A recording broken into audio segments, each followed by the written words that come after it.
From the Carpathian Mountains in the west, along the northern shore of the Black Sea, to the foothills of the Caucasus stretches one of the largest countries of Europe, the Ukraine.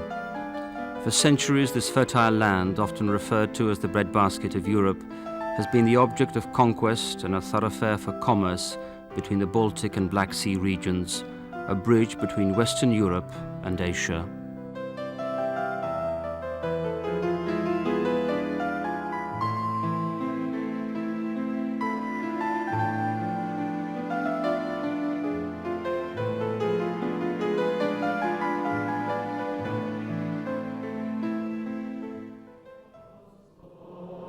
In 988, at the behest of the great prince of the Kievan Rus, Saint Vladimir, Christianity in its Byzantine form took root in the Ukraine. In those days, the Christian Church still considered itself as one and undivided, despite its evolution into various Eastern and Western traditions. This awareness allowed the early Church of Kiev to maintain friendly relations with Rome and kept it out of active participation in the subsequent rift between Rome and Byzantium.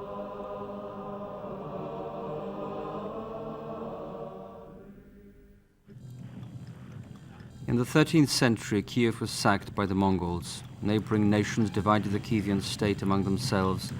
During the period of Kiev's decline as a political center, it fell to Western Ukraine to uphold its historical continuity. Meanwhile, the ascendant state of Moscow had adopted expansive political goals, which included using the Church as a means of becoming the exclusive heirs of the ancient Kievan state and, subsequently, even challenging Byzantium for the leadership of the Orthodox world. This threat, combined with the growing influence of the Protestant Reformation and the widespread moral decline in their own church, the Kievan bishops turned to Old Rome for assistance at their Synod of Brest-Litovsk in 1596.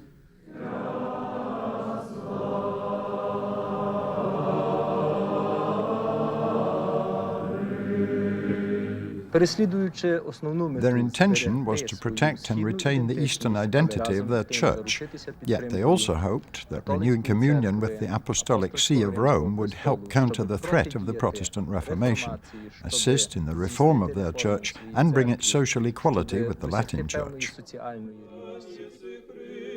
The renewed communion of the Kievan Church with Rome was vehemently opposed by the Orthodox Patriarchates of Constantinople and Moscow.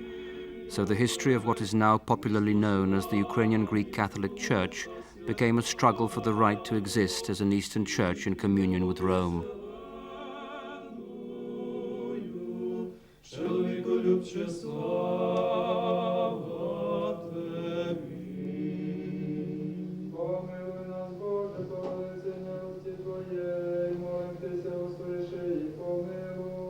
Господи, помилуй, Господи, помилуй, Господи, помилуй.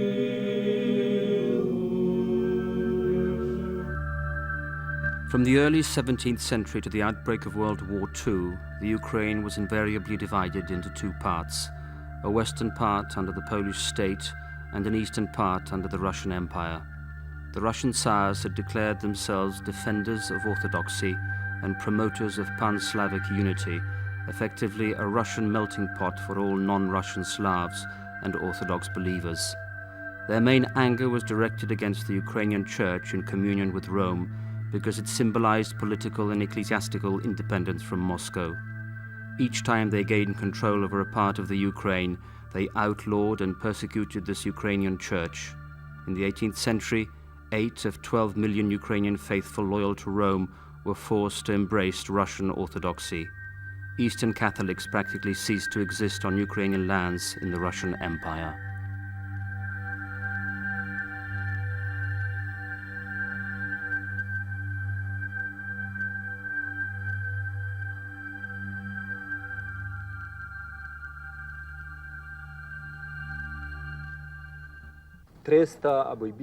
For over 300 years, this country was part of the Russian Empire.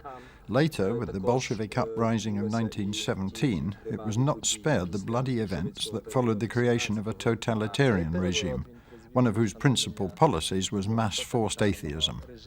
Складовою частиною політики якого була масова атеїзація.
Armed Ukrainian resistance to the Bolsheviks lasted until late 1921. Militarily outgunned, its fate was sealed. Unleashing a reign of terror, Moscow first installed a so-called Soviet Ukrainian puppet government and then set about the mass liquidation of Ukrainian intellectuals and the complete suppression of all national, religious and cultural freedoms.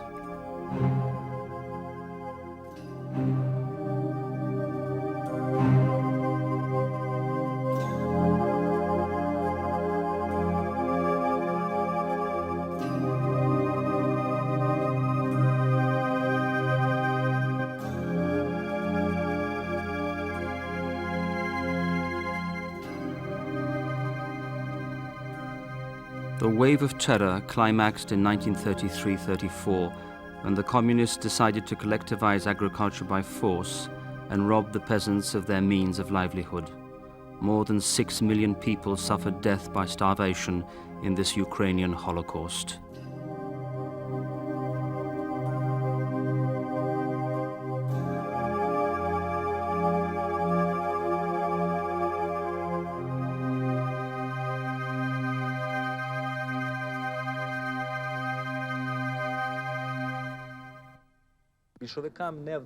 The Bolsheviks failed to create an aesthetic awareness, but they did succeed in destroying all moral principles and the people's feeling of self-esteem. As soon as the Red Army acquired total control of Western Ukraine in 1944, the Soviet government immediately resorted to old Tsarist policies and began persecuting the Greek Catholic Church, the name given to the Eastern Church in communion with Rome. All Ukrainian Greek Catholic bishops were summarily arrested, tried under false charges, and deported to Siberia.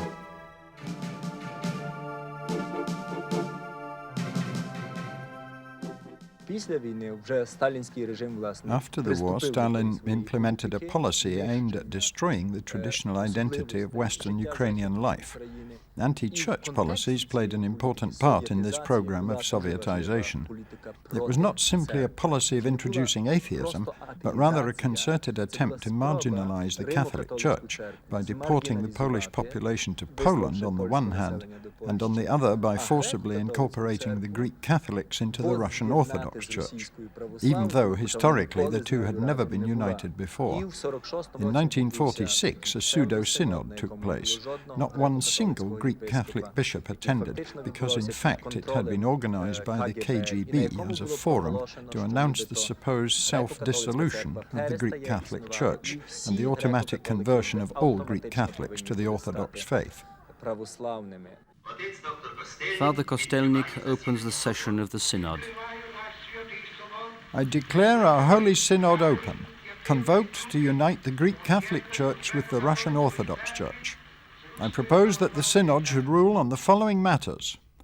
1. to annul the provisions of the Union of Brest-Litovsk from the year 1596. 2. To separate from the Papal Church of Rome. 3. To unite with the All-Russian Orthodox Church on the territory of the Soviet Union. All those in favour of these proposals, lift your hand.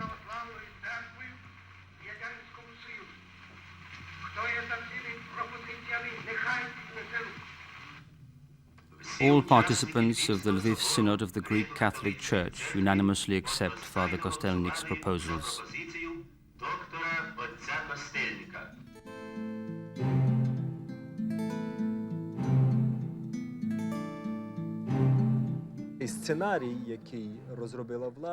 The scenario drawn up by the authorities was supposed to portray the dissolution of the Church as an act of self-liquidation, as an act of voluntary unification with the Russian Orthodox Church.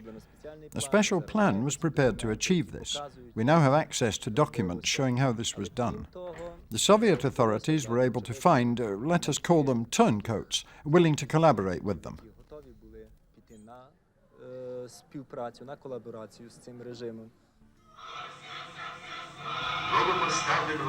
A newly consecrated bishop is vested.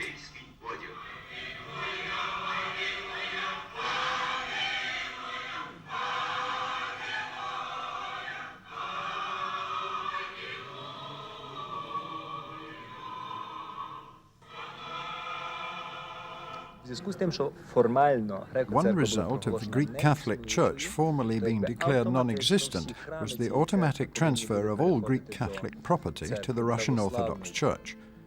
Several years later, when the Greek Catholic Church ceased to exist, the authorities applied the full measure of Soviet repression, as previously applied in the eastern Ukraine, whereby churches were burned, demolished, converted into warehouses, and subjected to all manner of sacrilege.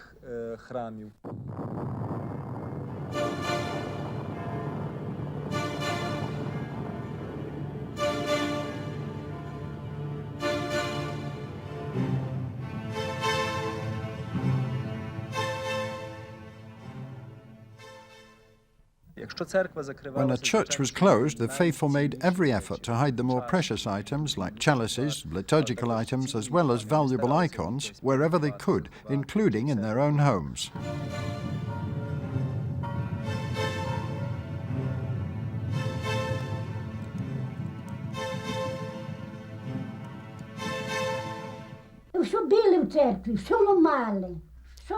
Everything in the church was battered and broken. This icon of Mother of God was brought to me at night. God, what I did to hide it. For a while it was in the attic, then behind the wardrobe. The Mother of God stood over there. When someone came, they would not suspect anything, as it was well hidden behind the wardrobe. And even when they organized raids in the village, I would lock the house and run so that nobody would enter. I sewed a sack and hid the icon as best as I could. Nobody knew that I had an icon. Had they found out, they would have turned my house upside down and destroyed everything. The people who knew me did not betray me. It wasn't easy. My children were small. But the good Lord helped me and I was not taken away.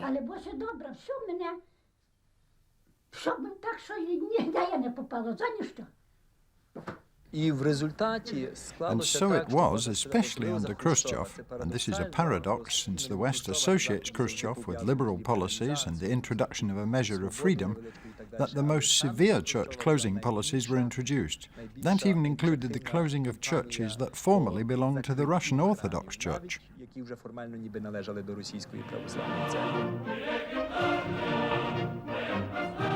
In 1960, Nikita Khrushchev boasted at the 21st Congress of the Communist Party that within 20 years he would appear on television to reveal, as a curiosity, the last surviving Christian in the USSR.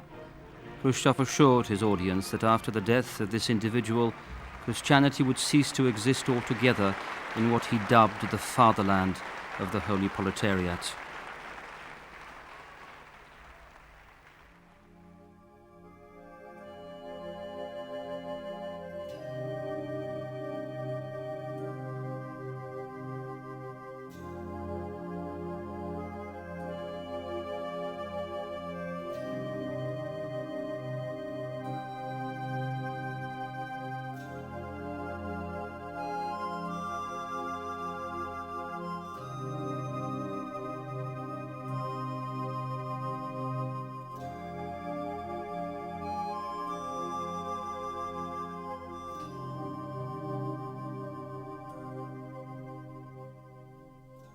Clearly, the Greek Catholic Church did not immediately disappear after its official abolition.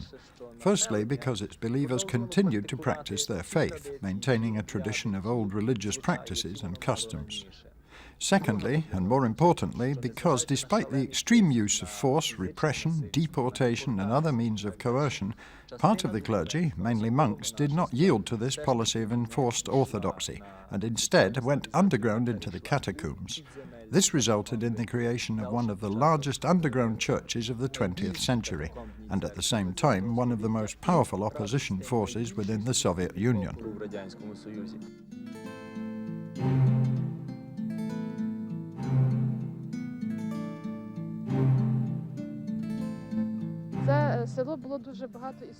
This village has a rich tradition of freedom, fighting and desire for national independence. It is also deeply religious. Greek Catholics lived here right up to the war. There were no other denominations. In 1946, when the Greek Catholic Church was declared illegal, part of the community adopted the Orthodox faith at that time, while the rest remained true to the faith of their fathers and stopped going to the Orthodox Church. Underground Catholic priests first started arriving here after Stalin's death, sometime after 1953. In the days of the underground, this path was the one most often used by clandestine priests. You have here a well-trodden path that led to the faithful houses, where they could hear the true word of God, the word of the gospel. The Eucharist was often celebrated in this building, despite the mortal dangers. The underground faithful never denounced one another. Of course, masses were celebrated in great secrecy, behind closed doors. People prayed in silence. Singing was impossible. We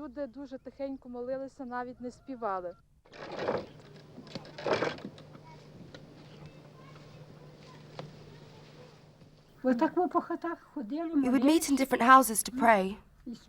Priests also came, and we prayed together. But we were always afraid. We were always afraid.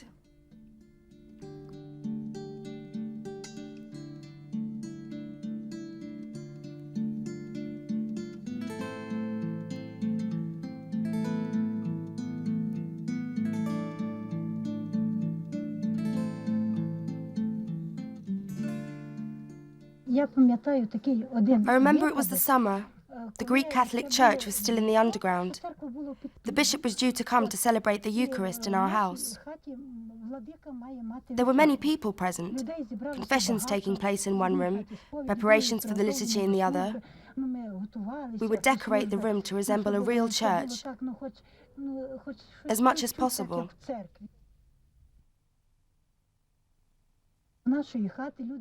People entered our room through the back door in twos and threes, always in silence.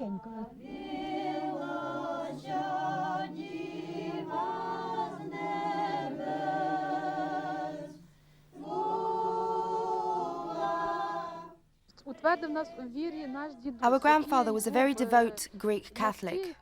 His faith was so strong that it would prove difficult to find another such a person in our village.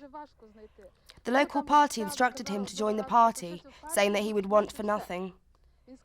He always answered, "This is not for me. If I join the party, I will stop serving God and start serving the devil instead." He refused to join, and right from the start, underground priests visiting our village received all the support he could give them. He was the only one in the village to own a car. It was not easy for Greek Catholic priests to reach us, because some people would recognize them when they used public transport and report them to the authorities. So they came by night. But then there were no buses, so whenever necessary, my grandfather would drive them to the next village or town, so that they could celebrate the liturgy.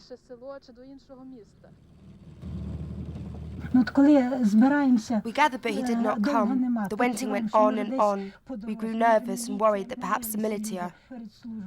But the people kept praying, preparing for the liturgy. Finally, he arrived in the car, but he had been followed. The militia and the head of the village council had noticed the car entering the village. They knew the street where the liturgy would most likely be celebrated.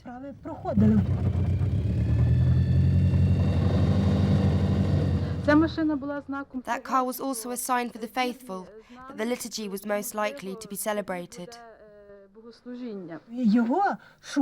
And so they searched down the entire street, looking into every house, but no one could see where the car had disappeared. In fact, it stood locked in the garage. In the meantime, we had parked another car in front of the garage so that everything looked normal. The head of the village council, accompanied by the militia, entered the yard. But it never struck them that the car might be in the garage. They searched everywhere without finding out that the liturgy was being celebrated in our house, in the very heart of the village.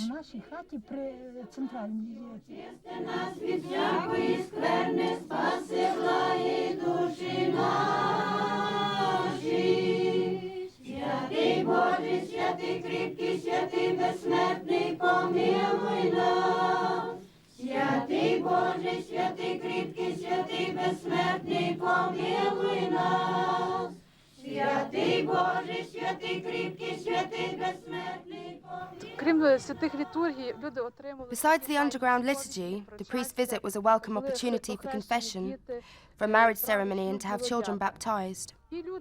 Members of the Greek Catholic community who did not attend Orthodox Church services were persecuted by the KGB and mocked by fellow villagers.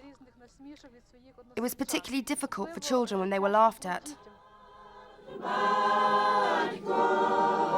They would call us sectarian.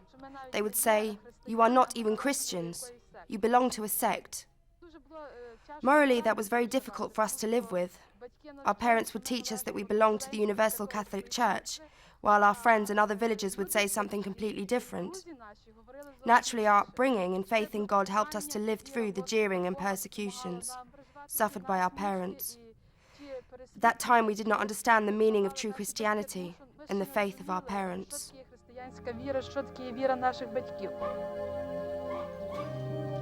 Key to the survival of the Greek Catholic faith was the role played by the older generation. Grandmothers and grandfathers not only kept religious traditions alive for the next generation, but also protected and hid priests from the security forces, particularly those who refused to bow to the pressure of becoming Orthodox. These priests not only chose a fugitive existence, but also risked their lives to fulfill their priestly ministry in the underground church.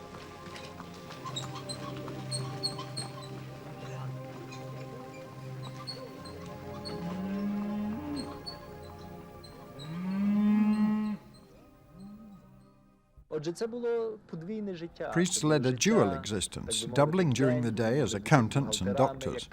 It was extremely uplifting to know that there were people who refused to be broken, that there existed a structure, the clandestine church, that refused to surrender to the regime. This was a crucial factor when the moment came to leave the underground.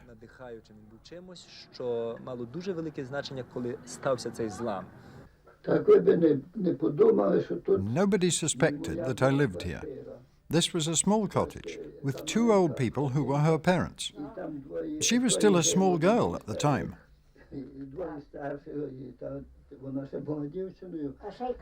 And I lived with my parents in one bedroom. Yes, that's right. The window curtains were drawn so there was little light and nobody from outside could see inside that I lived here. Nobody knew I lived here. So when I settled, I never showed my face to anyone or went outside throughout my stay here. I never went out, unless somebody was ill. Then I would only visit them at night and then go home.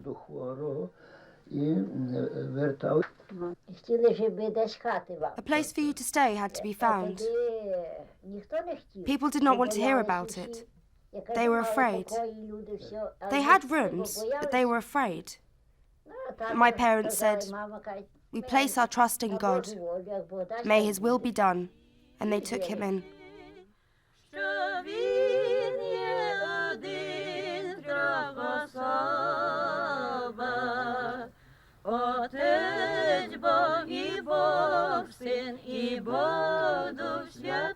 In the late 1980s, the increased political and social awareness in the individual Soviet republics, together with Gorbachev's policy of glasnost and perestroika, and his imminent visit to the Vatican, kindled sentiment in Western Ukraine that the time was ripe to demonstrate openly for the religious rights of Ukrainian Greek Catholics.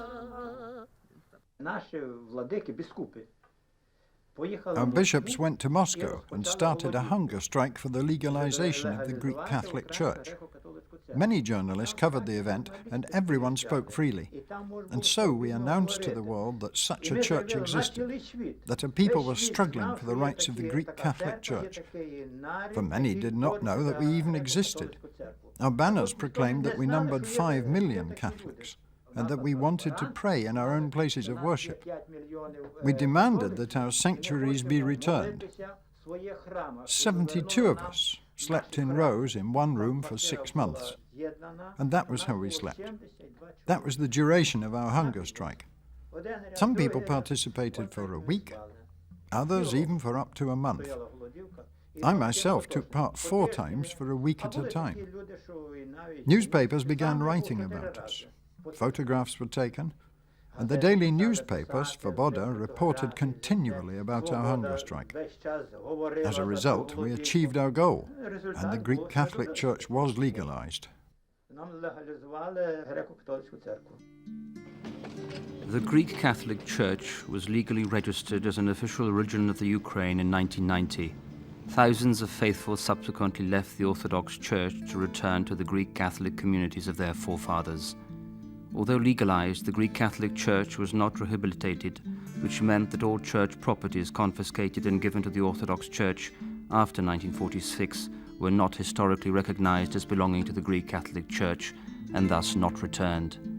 Unfortunately, this contributed to disputes and divisions between the Greek Catholic and Orthodox communities, which remain to this day. In 1989, at least 1,000 parish communities declared, very clearly, that they wanted to return to the faith of their fathers. Even though they had accepted sacraments in Orthodox churches, the Orthodox Church was unable to keep them from leaving.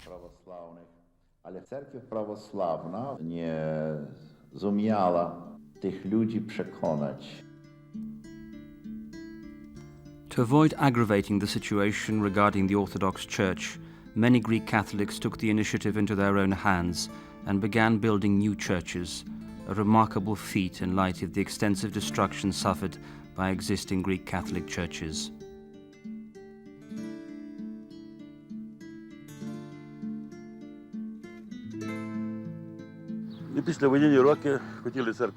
After the war, plans were afoot to take this Greek Catholic Church apart to meet the needs of the kolkhoz, but the people united and stopped it. But then the militia came with tractors and people were chased away.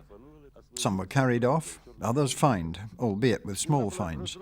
Then they did a pretty good job of what they'd intended to do. The church looked as if Tartars had attacked it. They even moved the foundations. There was now no question of repairing it. So, in the early 1990s, the villagers built a new Orthodox church. The building of a Greek Catholic church was out of the question. But as more and more priests left the underground, the more historically aware people started leaving the Russian Orthodox Church to join us, and started to collect money to help build a church. I was baptized in the Catholic Church. I was born when the Greek Catholic Church still legally existed, so why should I be a member of the Orthodox Church? My son is a Greek Catholic priest. We began with a tiny chapel, and to this day celebrate the Eucharist there. We have no money to continue the construction of a new one. The return to the Greek Catholic Church and the widespread yearning for religious rebirth after decades of communist oppression sparked the need for new churches, particularly in developing residential areas where no church had been foreseen by Soviet city planners.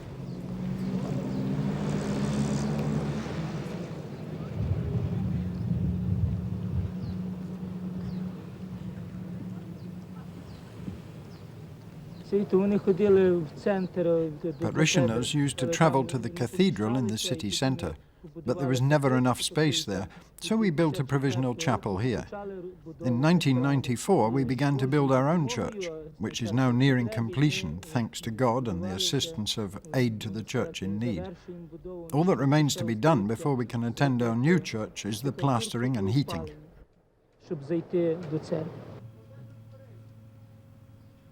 There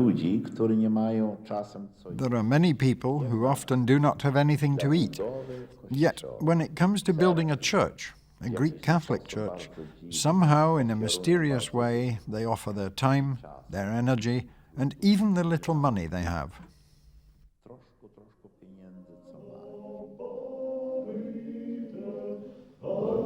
Poverty is extreme in the Ukraine. The average monthly salary is about $20 and standards of living are very low.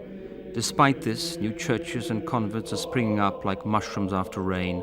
The spiritual renewal is so strong that not only are the churches full, but also the monasteries and convents cannot find enough space for new candidates.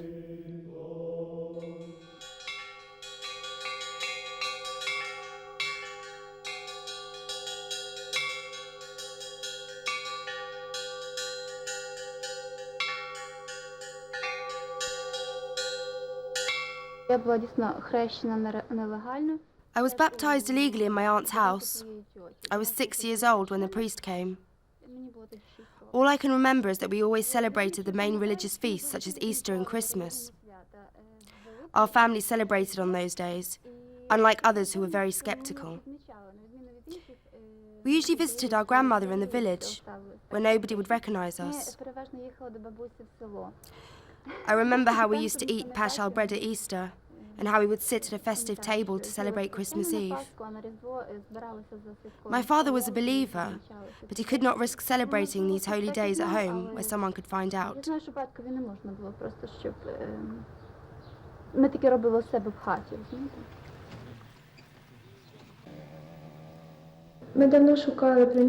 We had been looking for a long time for a place like this to house our convent. Enough space for the first 10 sisters, and God's providence brought about that we received an offer from the head of the village council, who suggested that we settle here.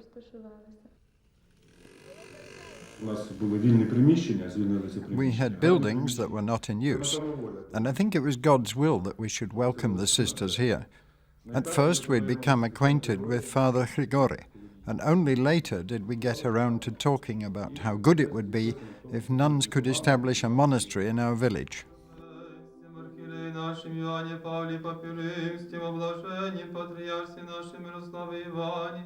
О боголюбивім єпископі архімандриті нашим Кир Любомирі, о боголюбивім єпископі нашим Кир Михаїлі, чеснім пресвітерстві, єже во Христі діяконстві, о всем пришті люди, Господу помолімося.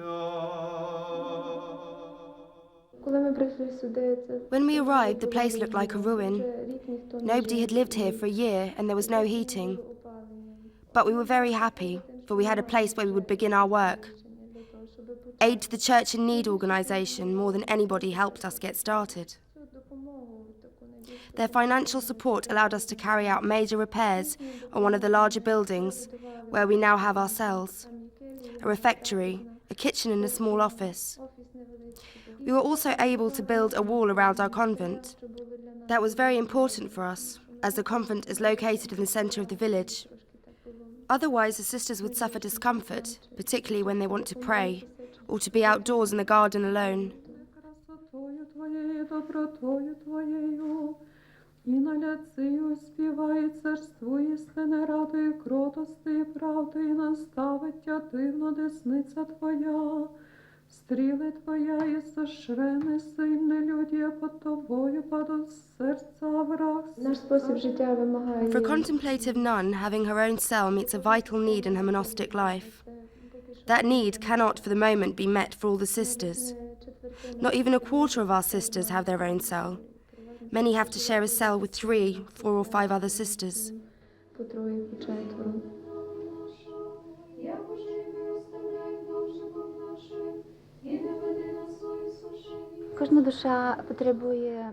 Every soul needs at least an hour of solitude with God. In the evening, when you are tired after a day's work, one's desire is to be alone with God. And so one searches for a free corner.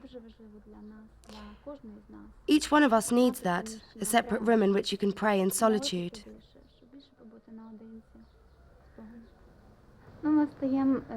We rise at 3:30, Matins are at 4, and the Eucharist is at 6.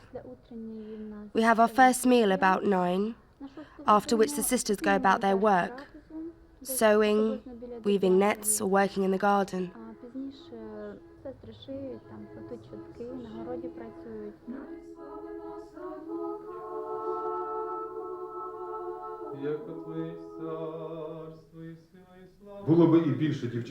There are many candidates wanting to enter, but alas, there is no more room. Recently, the abbot, the spiritual leader, told me that just as many female candidates would like to join.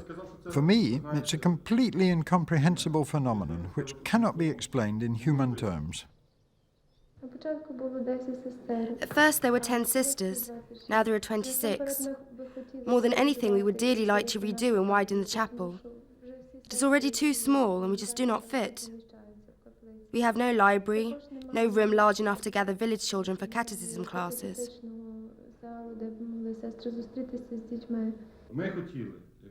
It is our great hope that with a convent here in our midst, our children will be saved, that they will know which is the right path to take by imitating the good example offered them.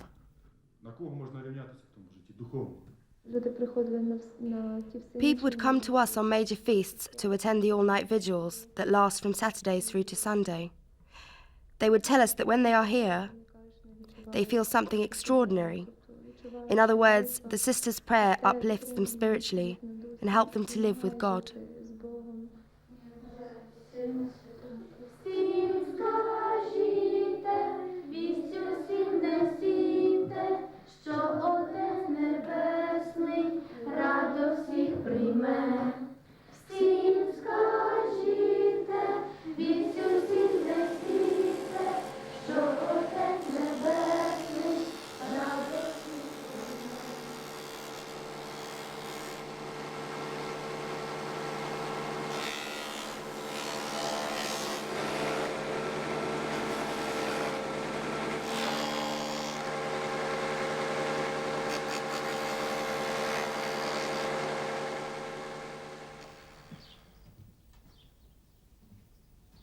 The call to serve God and give one's life entirely to Him is also present among young Ukrainian men.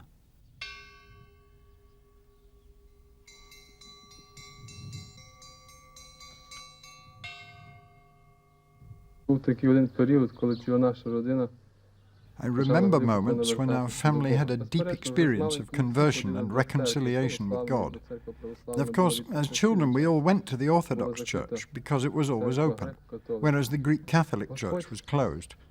Yet the Lord brought us into contact with Greek Catholics, and then one of the underground priests, a monk, often came to our home to celebrate the liturgy. From time to time we would gather together in an ordinary apartment so that nobody would notice. One could say that these experiences contributed to my vocation.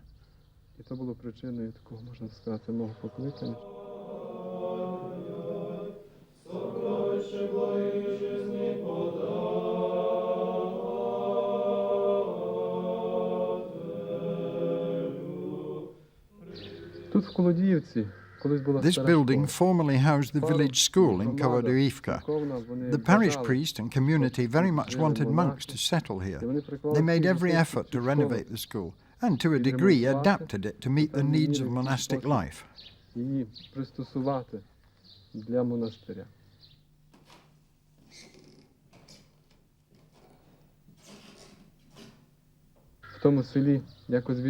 wanted to rebuild anew the spiritual life of the village, because when we arrived we could feel that the village had been spiritually neglected.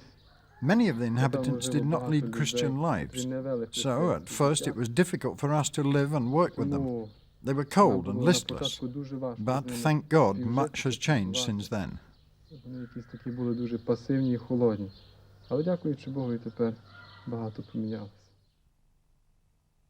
In 1995, there were about 10 of us. Thanks be to God, our community now numbers 45, and we have many candidates waiting. Over the past 3 months, we have been able to take in 5 new candidates.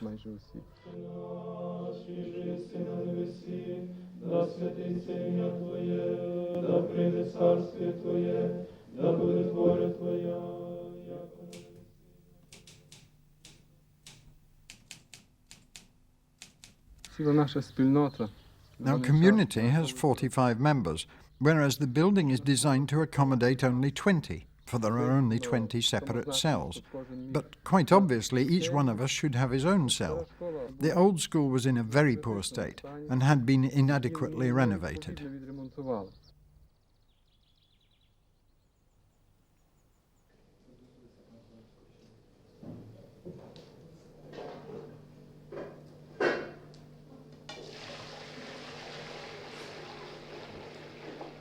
I think also you only have to think perhaps back to the church of the past when the priests were separated from the people, too much so. I think the Greek Catholic Church is very much aware that the priests have to be part of the people and to live with the people and to be with them, educating them.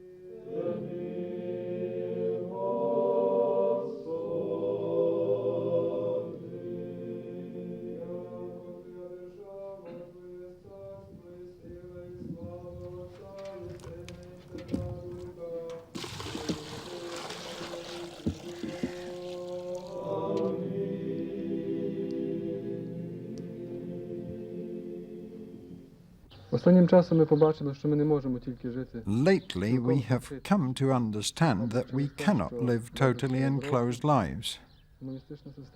If for no other reason than that 40 years of communism have spiritually scarred so many people. These people need spiritual support. They are wounded spiritually, mentally, and physically.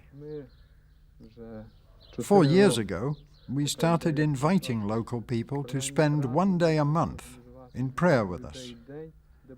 On that day, the monastery is wholly preoccupied with organizing the day's liturgies. Priests hear confession from 7 in the morning to 9 at night. For us, it is also a sign of God's blessing, for we see how our Lord changes people.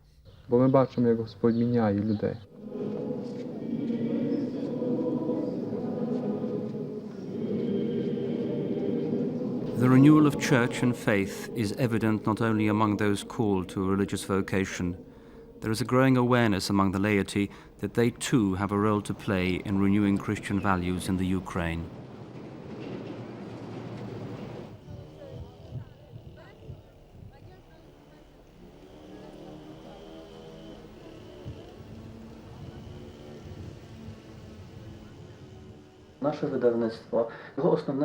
The main aim of our publishing house is to help Ukrainians live better lives, to help them better understand the reason for their own existence. There is an acute need for books about the family, how to raise healthy children, and how to deal with family problems.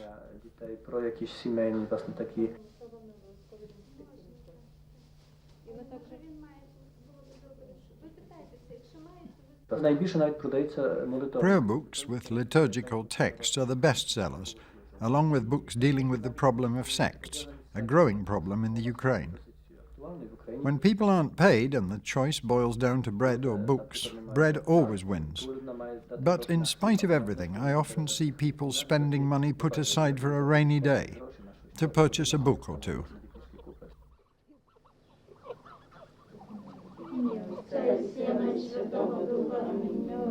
In the name of the Father, and of the Son, and of the Holy Spirit. Amen.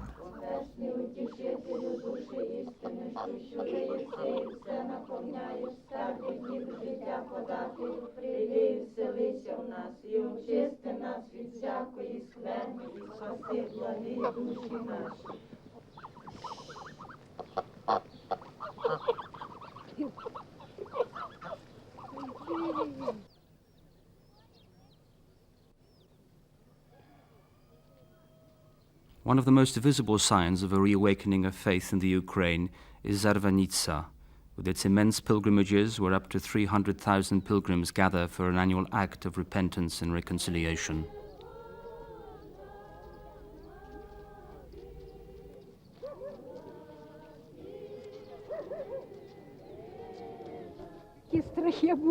I suffer pain in my legs. I'm unable to walk very far. So thanks be to God I have been to Zarvanissa once before.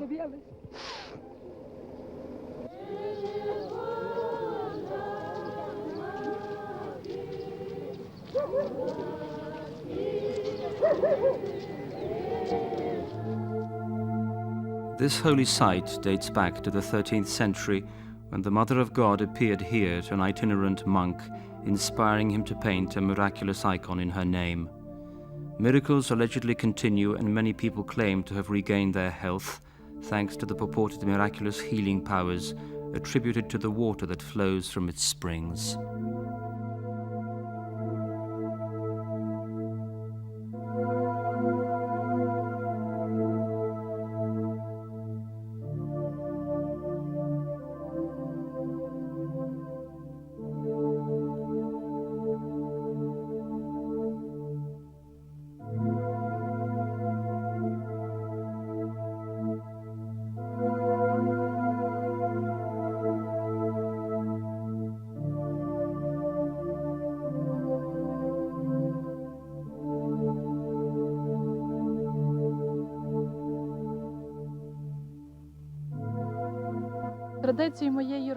It was a tradition in my family to walk to Zarvanitsa 3 times a year. Our mother would wake us before sunrise. We were small and reluctant to get up, but we did, and then walked the 17 kilometers to Zarvanitsa. Despite the economic difficulties and low standard of living, the Greek Catholic faithful have generously contributed their time and often the last of their meager financial resources to rebuild this Marian sanctuary, which the communists had destroyed. Where insufficient, help has come from Catholics in the West.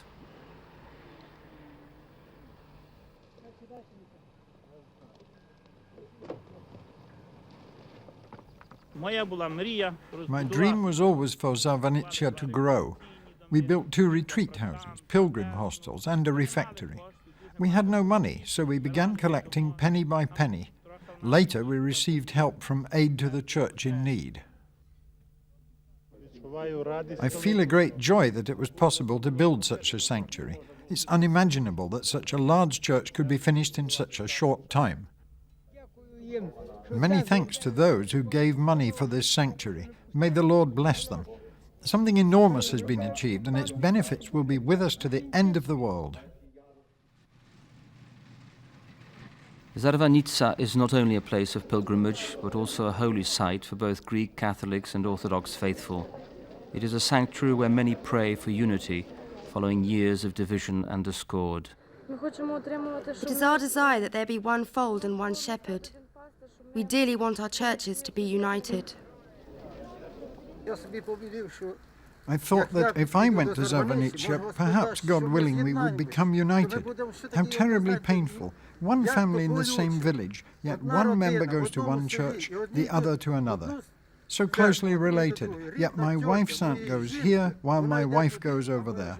How can that be? If you united us on the religious front, you will unite the Ukraine.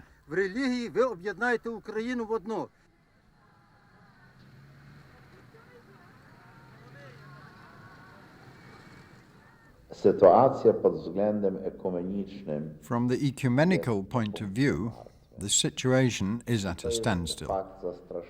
That fact is terrifying, because between the Orthodox and Greek Catholic churches, there are, frankly, no liturgical or theological differences. There is nothing that makes division inevitable. There is nothing that precludes unity. There is nothing like that. What we need is the will, yet there is no will in sight.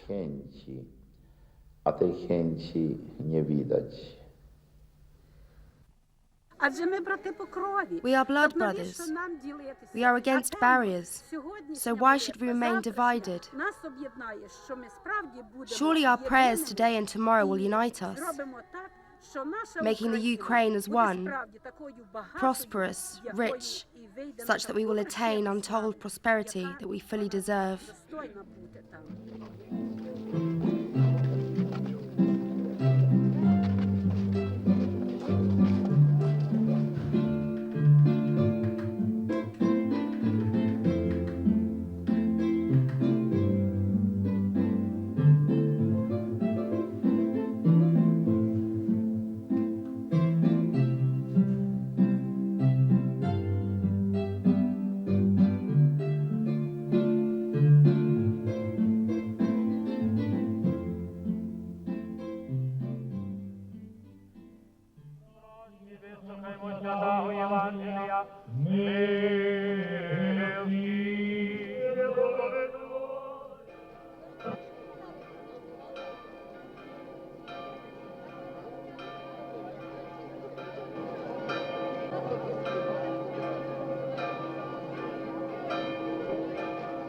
Today, the Greek Catholic Church stands at the crossroads of her passion and resurrection.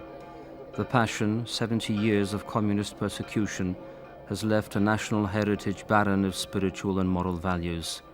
The resurrection, however, the signs of a reawakening faith, is evident in the growth of religious communities, the increase in priestly vocations, and the dedication to the construction of churches and sanctuaries.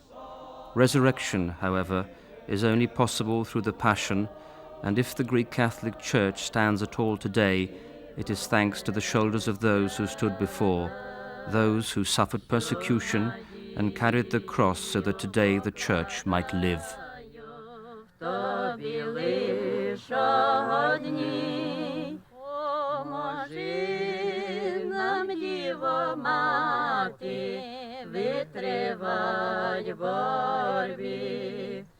Вірні слуги Твого Сина, о Його любві, а за те славити буду, Маріє, Тебе